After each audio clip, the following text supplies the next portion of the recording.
Assalamualaikum warahmatullahi wabarakatuh. Perkenalkan, nama saya Karyana Gida Manik. Saya dari Prodi Akuntansi, Fakultas Ekonomi dan Bisnis, kelas Weekend Karyawan.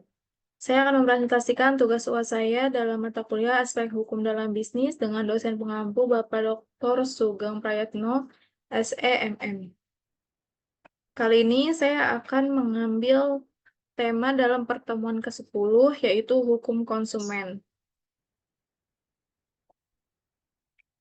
Pendahuluan. Semakin berkembangnya teknologi dan globalisasi yang drastis, saat ini masyarakat seringkali dihadapkan pada beragam permasalahan sebagai seorang konsumen. Dalam dinamika transaksi jual-beli yang semakin meluas dan kompleks, konsumen seringkali berhadapan dengan situasi yang membingungkan, mulai dari produk yang cacat hingga pemasaran yang tidak etis. Permasalahan konsumen dan hukum, konsumen memainkan peran penting dan peran sentral dalam kerangka sosial ekonomi yang kompleks saat ini. Hukum konsumen menjelma sebagai penyangga penting yang mendasari hubungan antara pelaku pasar dengan konsumen, bertujuan untuk menyeimbangkan kepentingan ekonomi dengan perlindungan individu dalam ekosistem konsumerisme.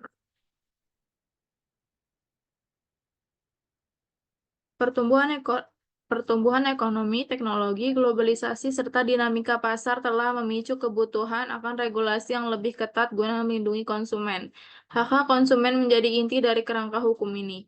Menggarisbawahi hak untuk informasi yang jelas, perlindungan terhadap produk yang aman, dan hak untuk mendapatkan ganti rugi apabila terjadi pelanggaran hak. Hukum konsumen juga menjadi penjaga yang mengatur hubungan antara produsen, distributor, dan konsumen, sekaligus membentuk kerangka kerja yang menjadi penyelesaian sengketa yang adil dan efisien. Namun terdapat kompleksitas tersendiri dalam penerapan hukum konsumen di tengah perubahan konsumerisme yang dinamis. Globalisasi menghadirkan tantangan baru di mana transaksi lintas batas negara melibatkan beragam peraturan dan perbedaan budaya yang mempengaruhi hak-hak konsumen. Tidak hanya itu, teknologi dan inovasi terus berkembang, memunculkan permasalahan baru seperti pembelian online, privasi data, dan perlindungan konsumen dalam konteks digital. Dalam konteks yang semakin kompleks ini, perumusan dan implementasi hukum konsumen menjadi semakin penting. Diperlukan keseimbangan yang cermat antara kebebasan berusaha dan perlindungan konsumen untuk menciptakan ekosistem pasar yang adil dan berkelanjutan. Posisi konsumen dalam perdagangan bebas. Dalam upaya mendesak untuk memulihkan kegiatan bisnis dan ekonomi, seringkali terjadi konflik antara kepentingan perlindungan konsumen dengan dorongan kuat untuk meningkatkan aktivitas bisnis. Situasi ini mendorong pemerintah dan pelaku usaha untuk mengadopsi strategi promosi yang agresif guna menarik perhatian konsumen. Posisi konsumen dalam perdagangan bebas. Namun, hasil dari promosi yang intens ini tidak selalu mudah dipahami oleh masyarakat. Banyak dari mereka yang terjebak dalam penawaran atau promosi yang sebenarnya kurang menguntungkan, bahkan dapat merugikan konsumen. Ketika promosi dilakukan dengan intensitas tinggi dan beragam teknik promosi yang canggih, seringkali hal tersebut mengaburkan kemampuan konsumen untuk berpikir secara objektif. Masyarakat terpapar oleh promosi yang begitu kuat sehingga menyulitkan mereka untuk membuat keputusan yang rasional dan cerdas dalam memilih barang atau jasa. Sikap kritis dan analitis terhadap produk atau penawaran menjadi terkubur oleh dorongan yang kuat dari promosi tersebut. Situasi dan kondisi inilah yang mendorong Indonesia untuk terlibat secara aktif dalam pasar bebas dan globalisasi, menyebabkan kompleksitas masalah yang dihadapi oleh konsumen semakin meningkat. Dalam menghadapi fenomena globalisasi ini, Indonesia turut ambil bagian dan berkomitmen dengan meratifikasi persetujuan pembentukan Organisasi Perdagangan Dunia atau World Trade Organization atau WTO melalui Undang-Undang Nomor 7 Tahun 1994. Dengan meratifikasi perjanjian ini, Indonesia secara resmi menjadi bagian dari WTO, sebuah organisasi internasional yang bertujuan untuk mengatur perdagangan internasional antara negara-negara anggotanya. Hal ini menandakan bahwa Indonesia mengakui pentingnya terlibat dalam kerangka perdagangan global yang diatur oleh aturan yang ditetapkan oleh WTO.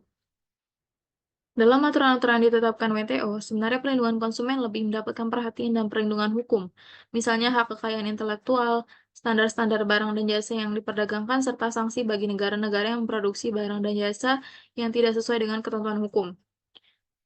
Selain itu, pada peraturan yang tercantum dalam GATT atau General Agreement on Tariffs and Trade, mencaratkan percantuman indikator atas asal barang impor sebagai upaya untuk melindungi konsumen. Problem bisa dilihat dari sisi perlindungan konsumen menghadapi sistem perdagangan bebas. Maka posisi konsumen ada pada dua sisi, yaitu satu, posisi konsumen diuntungkan, yaitu hal ini disebabkan karena perdagangan bebas telah mengakibatkan begitu banyaknya pilihan bagi konsumen mengenai jenis serta macam barang, mutu maupun harga. Yang kedua, posisi konsumen dirugikan. Maksudnya adalah dengan masih lemahnya pengawasan di negara berkembang tentang standarisasi mutu barang dan masih lemahnya peraturan yang berlaku di negara berkembang dapat mengakibatkan negara-negara berkembang tersebut menjadi sasaran tujuan bagi barang-barang reject yang di negara maju tidak memenuhi persyaratan pasar. Hak dan kewajiban konsumen dan produsen. Peran hukum, khususnya hukum ekonomi, dalam mengemban tugasnya untuk menciptakan keseimbangan yang adil antara berbagai kepentingan seperti kepentingan konsumen, pengusaha, masyarakat, dan pemerintah.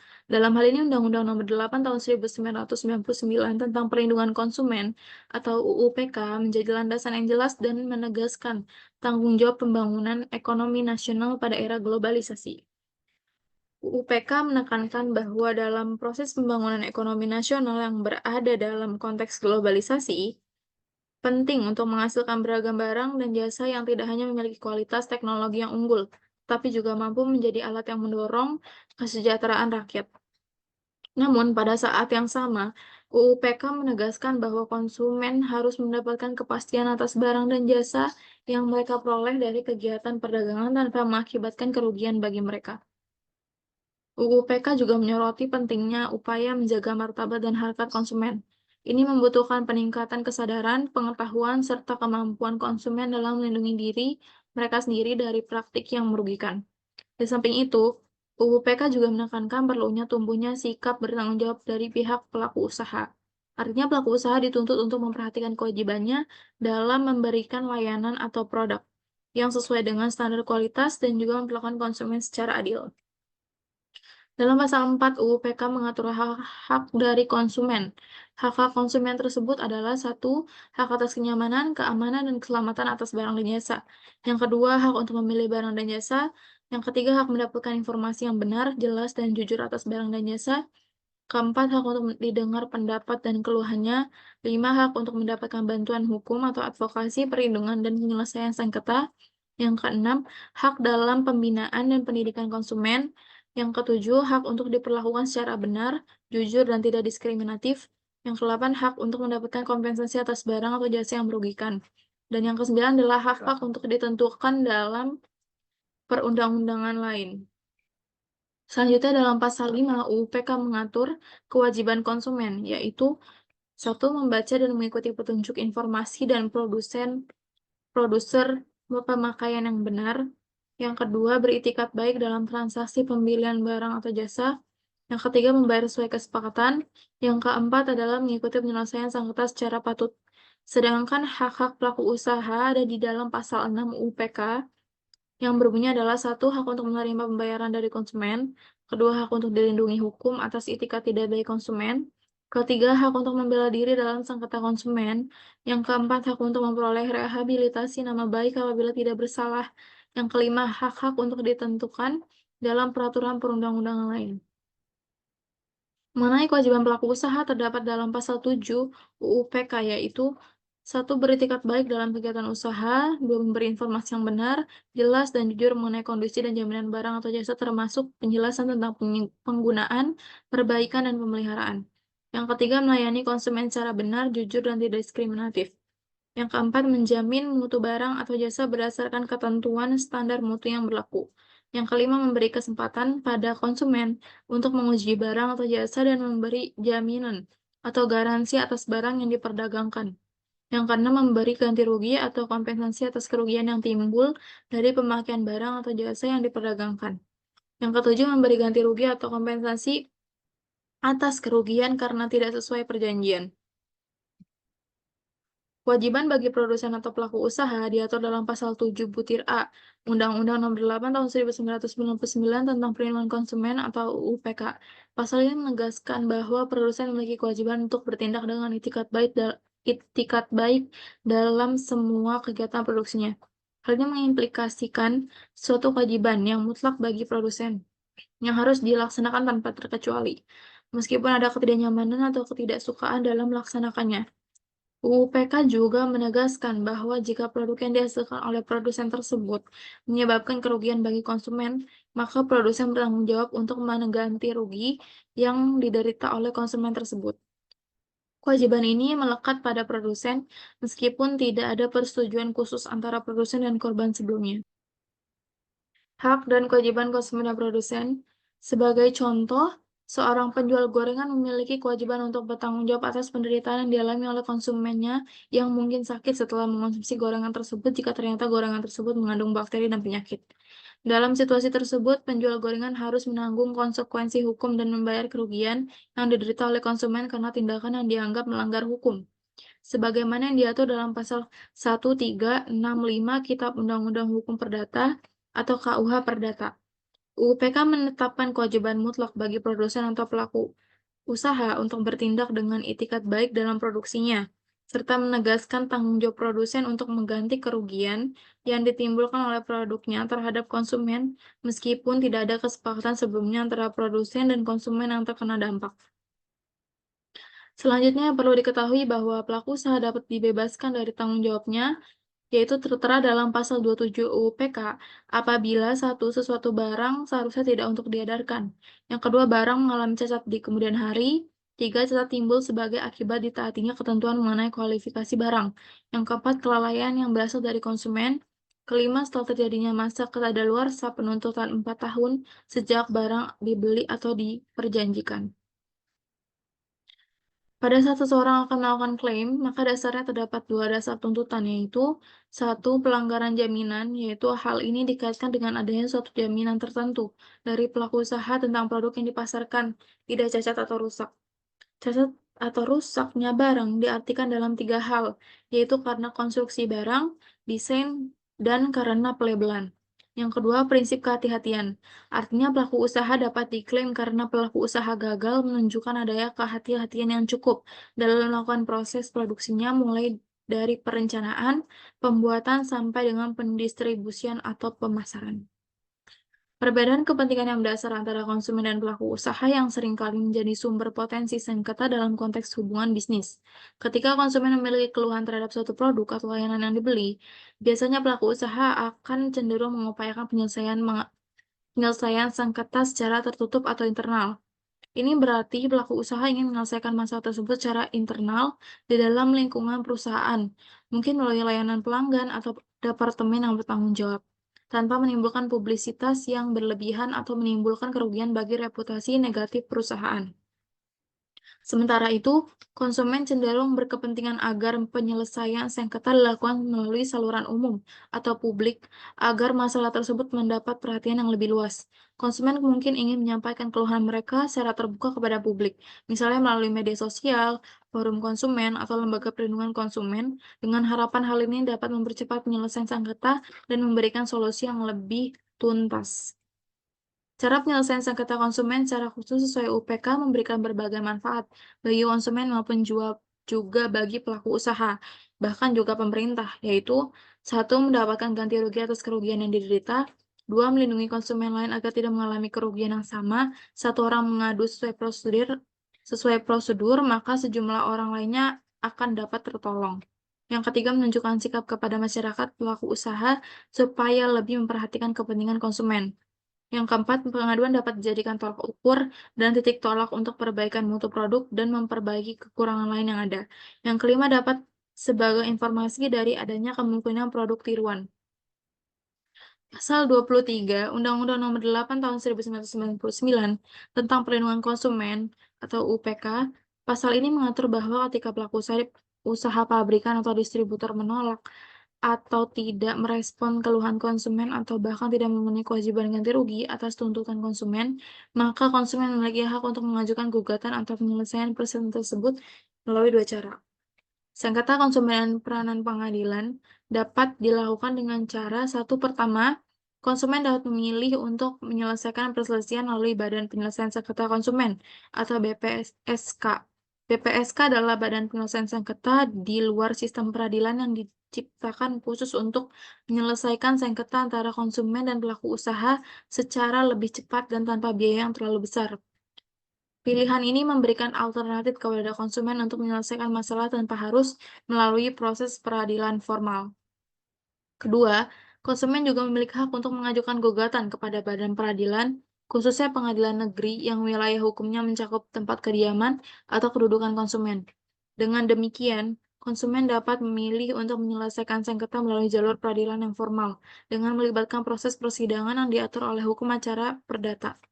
Putusan BPK cukup menakutkan bagi pelaku usaha yang nakal, karena putusan tersebut dapat dijadikan bukti permulaan bagi penyidik sehingga penyelesaian sengketa melalui BPSK tidak menghilangkan tanggung jawab pidana menurut ketentuan yang berlaku. Berdasarkan pasal 46 ayat 1, UU PK dinyatakan bahwa setiap gugatan atas pelanggaran pelaku usaha dapat dilakukan oleh 1. Seorang konsumen yang diragukan atau ahli waris yang bersangkutan, yang kedua sekelompok konsumen yang mempunyai kepentingan yang sama, ketiga lembaga perlindungan konsumen swadaya masyarakat yang memenuhi syarat, yang keempat pemerintah atau instansi terkait apabila barang atau jasa dikonsumsi atau dimanfaatkan mengakibatkan kerugian materi yang besar atau korban yang tidak sedikit. Gugatan yang diajukan oleh sekelompok konsumen, lembaga perlindungan konsumen swadaya atau masyarakat, atau pemerintah tersebut di atas hanya dapat diajukan kepada peradilan umum. UU PK mengakui adanya 3 jalur penyelesaian sengketa konsumen yang dapat dilakukan melalui satu peradilan, dapat melalui Badan Penyelesaian Sengketa Konsumen atau BPSK, dapat juga melalui alternatif penyelesaian sengketa dan arbitrasi sesuai UU Nomor 30 Tahun 1999. Kemudian ada penyelesaian lain, yaitu penyelesaian melalui sengketa BPSK. Untuk menyelesaikan sengketa konsumen, BPSK membentuk majelis penyelesaian sengketa yang terdiri dari sejumlah anggota yang berjumlah ganjil, minimal 3 orang, yang mewakili semua pihak yang terlibat dalam sengketa tersebut. Selain itu, ada seseorang panitera yang membantu jalannya proses penyelesaian. BPSK juga memiliki kewajiban untuk menyelesaikan sengketa konsumen dalam waktu yang relatif singkat, yaitu dalam jangka waktu 21 hari terhitung sejak gugatan diterima oleh BPSK. Hal ini menunjukkan bahwa proses penyelesaian sengketa melalui BPSK memiliki target waktu yang ketat untuk memastikan penyelesaian yang cepat dan efisien bagi konsumen dan pelaku usaha yang terlibat. Proses penyelesaian sengketa melalui BPSK ini ditujukan khusus bagi konsumen perorangan yang memiliki perselisihan dengan pelaku usaha. Tujuannya adalah untuk memberikan penyelesaian yang lebih cepat, efisien, dan ekonomis dengan biaya yang lebih terjangkau dibandingkan proses peradilan formal. Dengan demikian, sengketa dapat diselesaikan dengan cara yang lebih ringan tanpa membebani konsumen secara finansial. Penyelesaian sengketa konsumen juga dapat dilakukan dengan penyelesaian sengketa melalui pengadilan. Bagi pihak-pihak yang tidak setuju terhadap keputusan yang dijatuhkan oleh Majelis Badan Penyelesaian Sengketa Konsumen, meskipun putusan BPSK bersifat final dan mengikat, namun pihak yang tidak sepakat dengan putusan tersebut memiliki hak untuk mengajukan keberatan atau banding kepada pengadilan negeri. Pihak yang tidak puas dengan keputusan BPSK memiliki waktu 21 hari untuk mengajukan keberatan mereka kepada pengadilan negeri. Dalam waktu 14 hari setelah mengajukan keberatan tersebut, pengadilan negeri akan memutuskan apakah akan menerima atau menolak permohonan keberatan tersebut. Apabila pengadilan negeri menerima permohonan keberatan, maka akan mengadakan sidang untuk memutuskan sengketa yang telah diajukan. Keputusan yang diambil oleh pengadilan negeri menjadi putusan yang menggantikan putusan BPSK. Selanjutnya, terhadap putusan pengadilan negeri, pihak yang bersengketa masih memiliki hak untuk mengajukan upaya kasasi ke Mahkamah Agung Republik Indonesia. Waktu yang diberikan untuk mengajukan kasasi ke Mahkamah Agung adalah 30 hari setelah putusan pengadilan negeri dijatuhkan. Setelah mengajukan kasasi, Mahkamah Agung akan mempertimbangkan kasus tersebut dan mengeluarkan keputusan finalnya dalam waktu 14 hari. Meskipun keputusan BPSK pada awalnya bersifat final dan mengikat, namun masih ada proses banding ke pengadilan negeri dan upaya hukum kasasi ke Mahkamah Agung yang tersedia bagi pihak yang merasa putusan tersebut tidak adil atau tidak sesuai dengan hukum yang berlaku. Baik, Sekian dari presentasi UAS saya mengenai hukum konsumen. Terima kasih. Wassalamualaikum warahmatullahi wabarakatuh.